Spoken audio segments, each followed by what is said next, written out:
Salut à toutes et à tous les amis, j'espère que vous allez bien. Je vais partir sur le en 5 langues et qui reprend les différentes caractéristiques et spécifications de la pour filtrer certains types de peinture. Un viscomètre en PVC qui permettra tout simplement de mesurer la viscosité des peintures qu'on utilise. Ensuite nous avons une éponge filtre à air de remplacement. Donc il faut savoir qu'il y en a déjà une de montée pour vous montrer de manière plus détaillée. 4 buses, une de 1,3 mm indiquée sur la partie basse. Ils déclinent souvent leurs produits en deux couleurs, noir et vert, et sur la version verte que j'ai obtenue, donc les buses sont totalement PVC, contrairement à sur la partie supérieure, le bouton de déverrouillage du pistolet.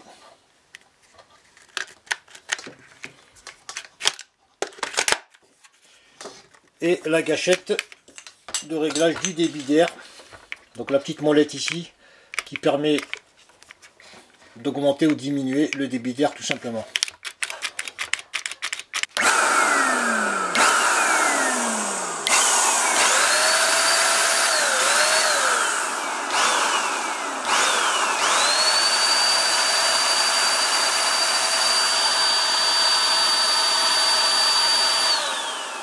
À présent, je vais passer à quelques rapides tests. Malheureusement, au niveau de la peinture, bon, sous la main, j'ai trouvé seulement un vieux pot d'une peinture Foxter cuisine et bain, bon, qui n'est pas vraiment approprié pour les tests que j'aurais voulu faire.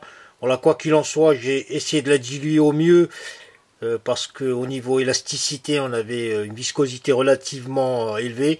Voilà, donc je pense qu'à l'atomisation, ça va produire du grain, vous l'observerez sur le carton. Donc je vais commencer avec les différents niveaux de projection. Allez, je commence par celui-ci. Donc au préalable, on appuie pour chauffer l'air au début. Voilà. Tant qu'on n'a pas fortement appuyé, il n'y a que de l'air qui sort et pas de peinture. Donc on chauffe l'air.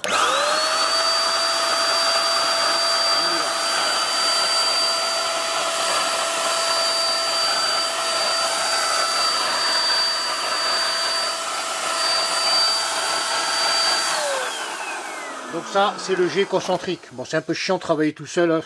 Je suis désolé pour la qualité de la vidéo. Donc je vais passer au second jet, en espérant que le carton ne s'arrache pas. Voilà,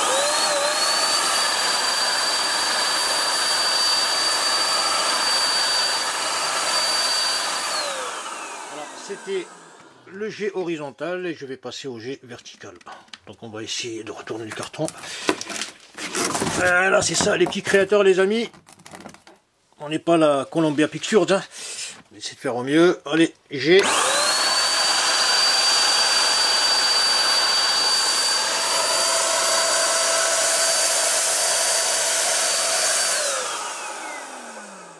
donc premier constat, c'est qu'au niveau de la propulsion, on a une bonne atomisation de la peinture. Donc comme je vous ai dit, du fait de la vieillesse de la peinture, ça atomise du grain. Bon, c'est pas très méchant, il faudra juste repasser de bonnes couches. Voilà, sinon au niveau de la projection, on sent l'air chaud, hein, il est puissant et chaud. Donc on a une bonne diffusion aussi bien en vertical qu'à l'horizontale qu'en concentrique.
En conclusion les amis, concernant cet appareil, très sincèrement, j'ai trouvé qu'il était facile à prendre en main.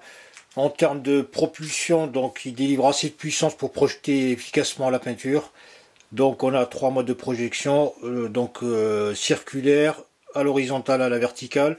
Voilà, à ce stade, je n'ai essayé que la buse de 2,6 mm. Je vais m'attarder sur les deux autres par la suite. Voilà, et il faut garder en tête qu'un pistolet ne fait pas tout. Il faut plutôt se tourner aussi sur la peinture, sa qualité, sa viscosité, les conditions dans lesquelles on peint, etc.